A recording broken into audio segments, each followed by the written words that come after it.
Diddy's kids spoke out publicly.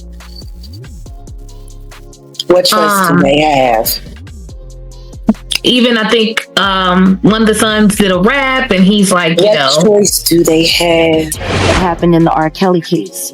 Because if that had been properly addressed, this would have been addressed back then. These people have been working together, all in cahoots for all of this time, and it needs to all be addressed. They're saying that going after Piers Morgan was the right move instead of targeting Jaguar Wright. What do you think about that? To me, if I'm being in that position, Paul, I'm going to say I need the truth told. I don't need her to ever be able to spread that again if it's a lie. Okay, so get this. Diddy's sons just went all legal and filed a case in New York telling Jaguar Wright to hush up because she'd been spilling all that messy tea about how they were mixed up in those freaky parties and even helped bring people in, like seriously, with Diddy already in deep trouble. His kids now running around suing anyone who ever said a word about him, like 50 Cent, Jaguar Wright, even Gandeal, and the wild part is everyone knows they all showed up at the same parties doing the same shady stuff. But the real question is, will Jaguar chill now or keep blasting Diddy louder than ever? I don't want to hear her say that. My kids got to hear it. People in business have to keep asking me. They didn't do anything to stop her from keep talking. And a lawsuit suing her would do that. And if they sued Piers instead of a cease and desist, then everyone would know that you could get sued for that. But when you just say sorry, it's the damage was already done. We apologize to Jay-Z and Beyonce. So if someone would say, yo, you can put up some craziness and just say sorry, then why wouldn't anybody else do that? That's the only recourse. Okay, so rumor going around says people keep trying to make Jaguar Wright quiet, but she just won't stop talking. Like, not too long ago, Jay-Z and Beyonce even told Piers Morgan to take down her interview because she was spilling tea about how they all linked up with Diddy, and now Jaguar saying these billionaires be moving together just to hide what they really been doing. And you know what makes it juicier? Jay-Z and Beyonce never took her to court because they already know she got the proof to back every word she says. I'm glad it's not just me anymore. I'm glad it's someone else. I'm glad there are other people who need to be heard. I'll be sure. I'm glad they're hearing him, Cassie. I'm glad they're hearing her, Kim Porter. Through, I'll be sure. I'm glad. Natanya Rubin, I'm glad. All of these things. So yeah, it's mixed emotions, but I just know when you pray for something and God answers it, you should be happy. So apparently, things got real messy for Jaguar because she got targeted just for talking, and she's the only one who can really link Jay-Z and Diddy, and if she ever tells it all, both of them could end up in serious trouble. With exposures, you make yourself vulnerable to all kinds of attacks, seen and unseen. What happened to my friend? When he passed away, there was $250,000 on my head and $150,000 on his. But what if I had decided to go back with my head held low and said, Sean, I'm willing to play the game, and then found a way to get inside of him and move him around? People been talking about how Diddy's release is coming up in 2 years, and his kid's already busy getting things ready. But Jaguar says it ain't like they want to, cause being Diddy's kids is like being trapped with the devil. She even said, you can see it right in their faces. They tired of him, and when he was crying in court, they just walked out smiling like they couldn't care less.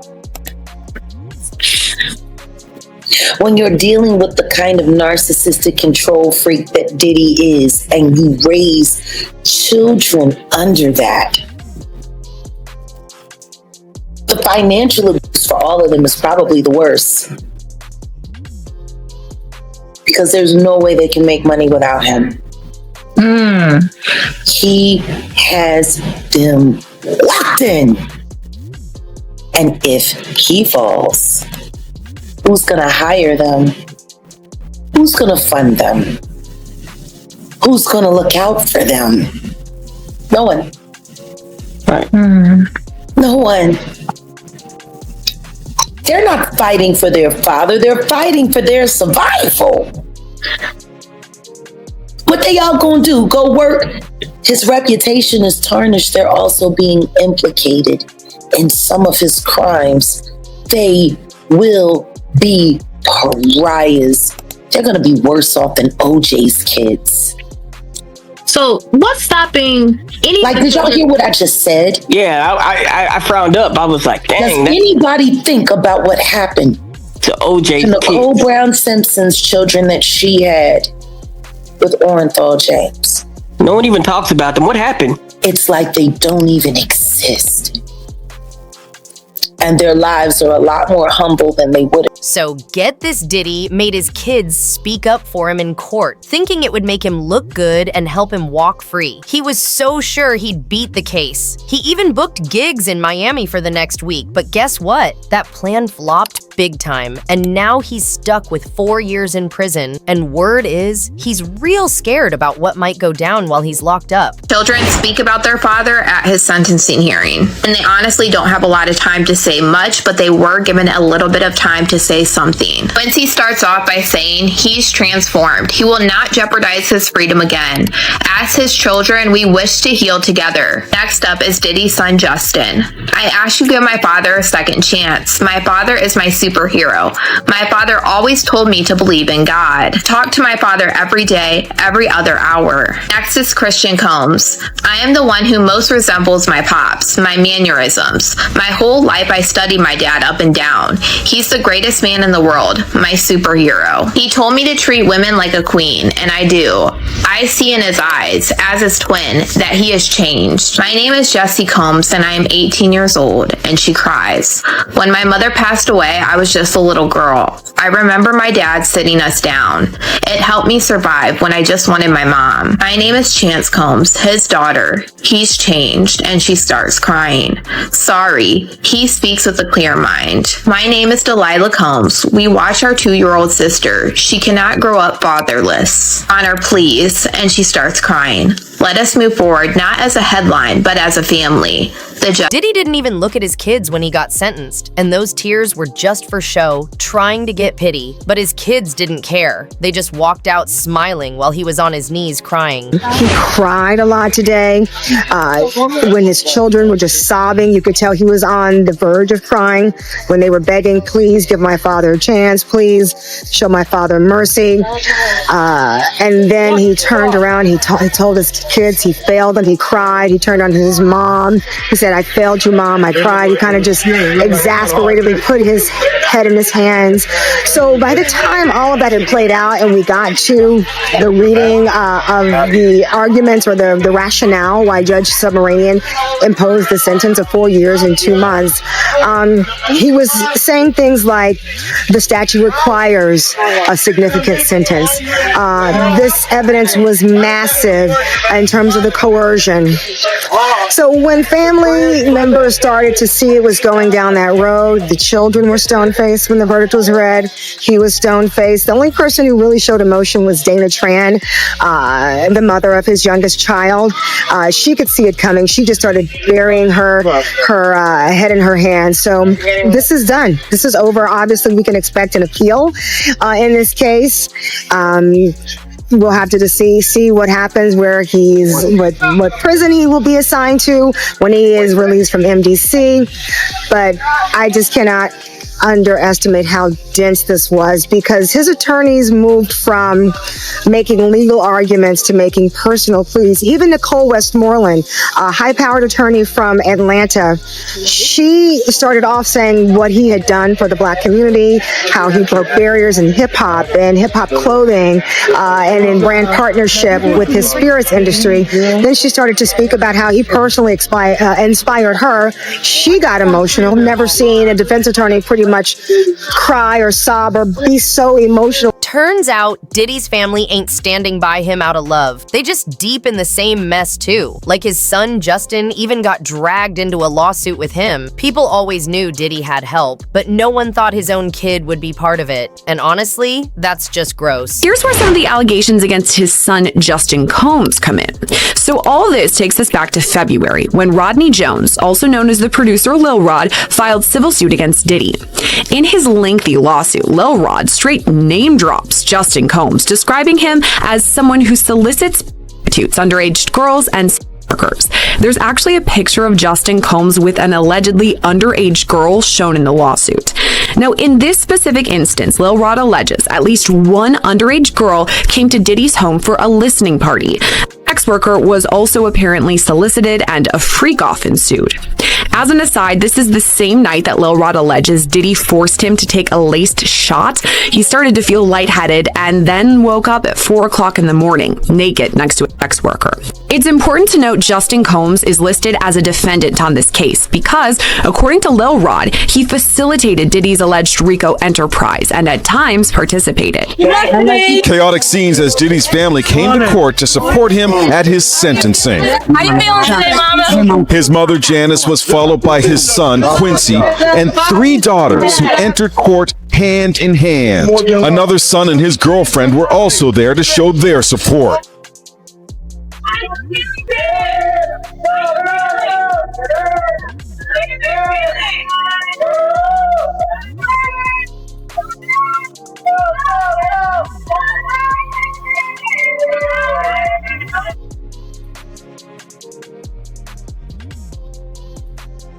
So Jaguar been out here talking wild, saying the real reason Justin and Quincy act the way they do is all cause of Diddy. She says he twisted them up and turned them into something dark, and now she just wants everyone to see what really went down behind all that fame. Them sons, I'm so grateful that she doesn't have to witness any of this.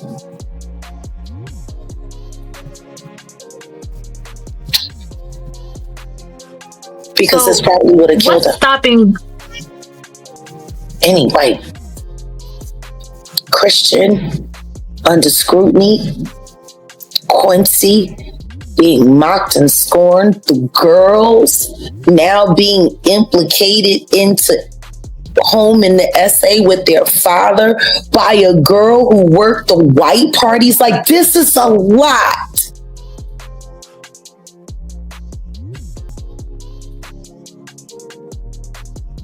And they didn't choose it. They were born into this.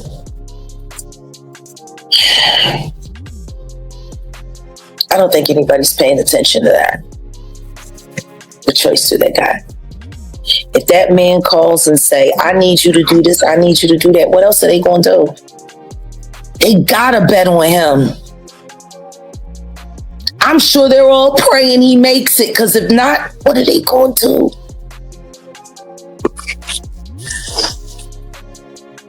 And they definitely can't count on Grandma Janice.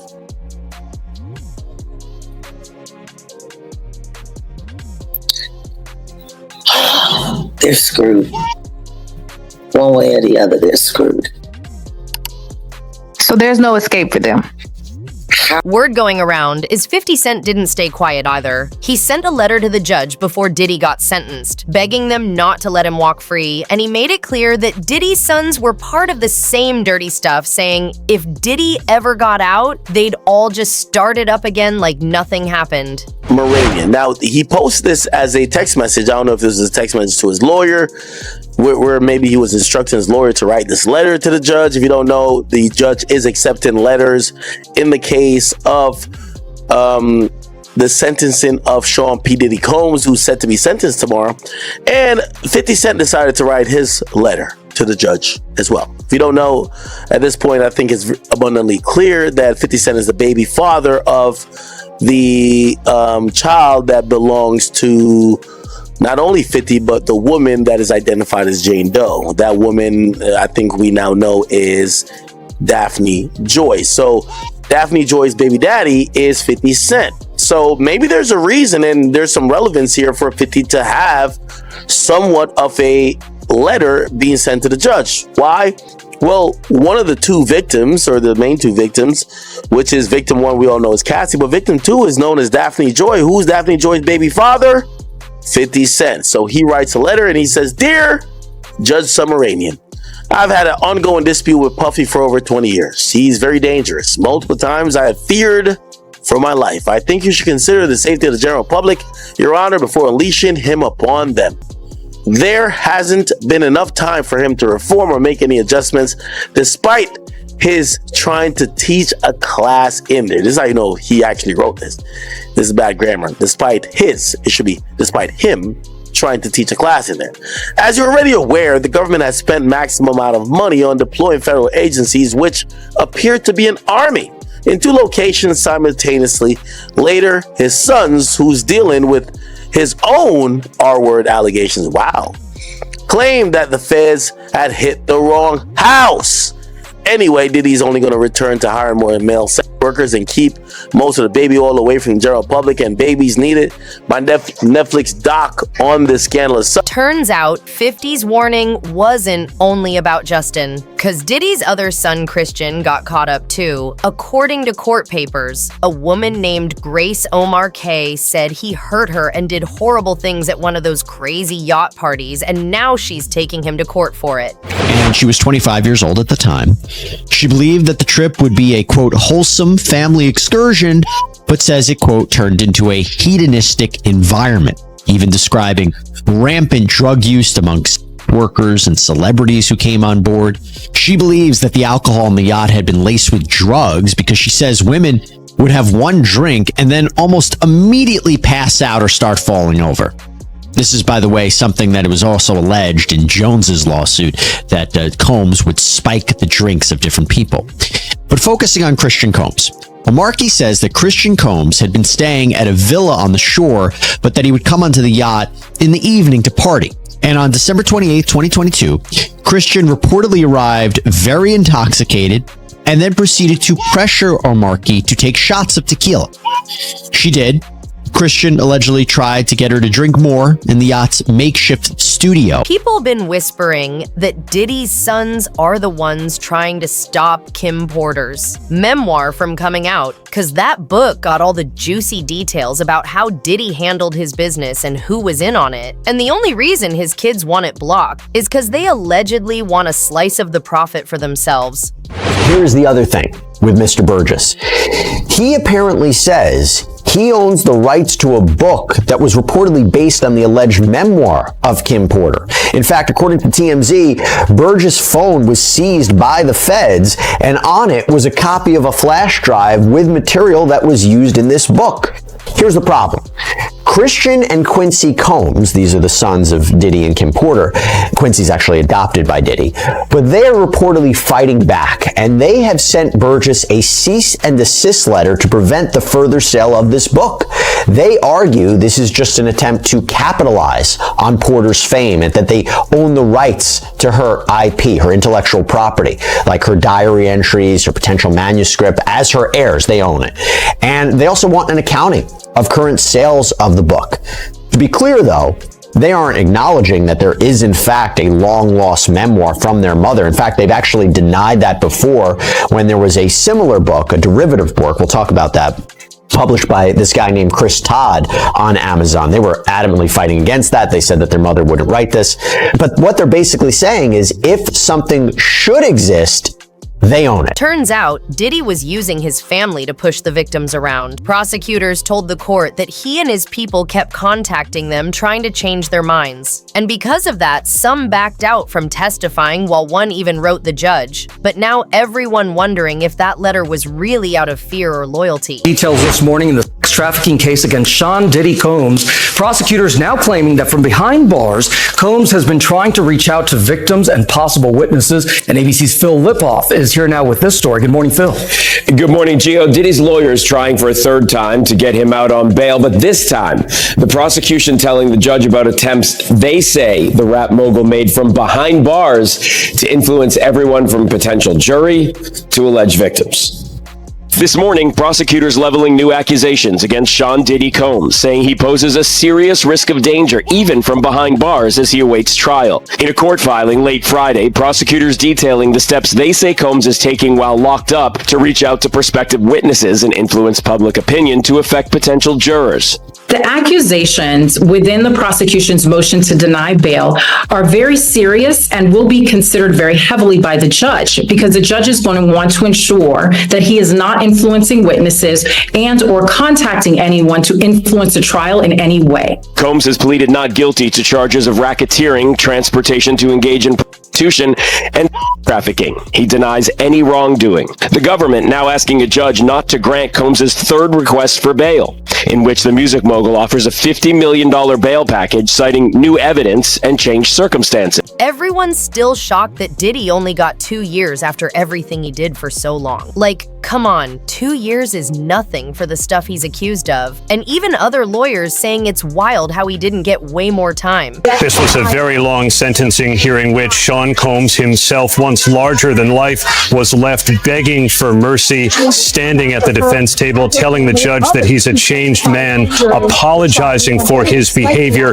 But that request for a lenient sentence of time served was rejected by the judge, Arun Subramanian, who said it was insufficient to send the kind of message that he wanted to send, that violence against women must be met with real accountability. And so he sentenced Sean Combs to 4 years in prison. That's not as much as federal prosecutors here wanted. They wanted 11 years in prison, reminding the judge that Sean Combs has a penchant for violence.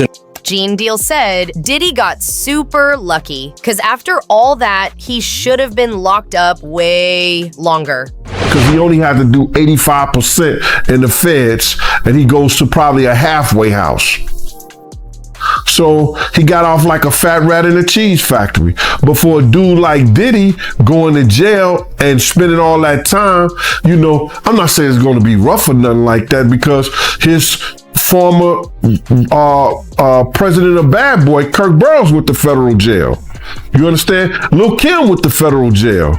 So, you know, because the type of dude he is, you know, he'll make it, he'll be all right. And plus they gonna send him to a camp, bruh. He'll be in somebody camp or somebody dormitory, whereas that it'll be real light for him. So, you know, he'll see the streets back again in 24 months. He'll be out within 2 years.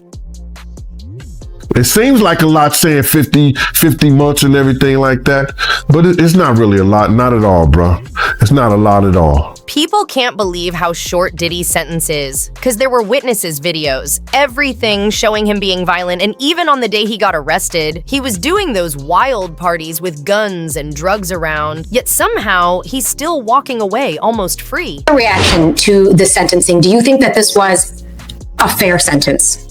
I think it was a very fair sentence, and I think it's a good sentence for Diddy. I mean, if we go back to where this started, you know, with the racketeering and the trafficking, I mean, had he been convicted on those, he's looking at life potentially. So as well as an asset forfeiture of his businesses and his monies and things like that. So had this gone south, it could have really been devastating, completely taken the liberation of his life, of his freedom and his businesses. So where are we now? You know, we're looking at 50 months, which is less than what the prosecution wanted, which is less than what the sentencing guidelines were. So the judge even came in below that. And so if, in light of everything that he was facing from the very beginning, even to now, it's really a good deal for him. So do you think this is more of a win for the defense then? I think it's more of a win for the defense. There was no chance he was going to get 14 months. That would have been off the table. What happened here really was, you know, even though sentences for these types of crimes could have been a little bit less, the violence that the judge commented on earlier really, I think, made an impression on the judge. And that's what exacerbated the sentence. You said the judge is going to look at everything else that came out in a courtroom, and the sentencing will be related to that. So you were right. Were you surprised at 50 months? Well, I was surprised it wasn't more, quite frankly. Based on the prosecutors wanted 11 years. The judge, as we know, said he would be considering things outside of the conviction. And so and wouldn't give him $1 million bond. Or I think later he offered $50 million and you wouldn't give him a bond. So no, I thought he was going to bring the hammer down a little harder. But 4 years, 5 years is 5 years, 4 years and 2 months rather. Right, because there's 14 months time served. So you're looking at about maybe 3 years? Yes. 3 years. Now, what they're saying, now, I don't know if this is true or not. What's that? The 1 year off, or 1.4, I'm sorry, year and 4 months, as you just said. Exactly, yeah, for 14 months of time served.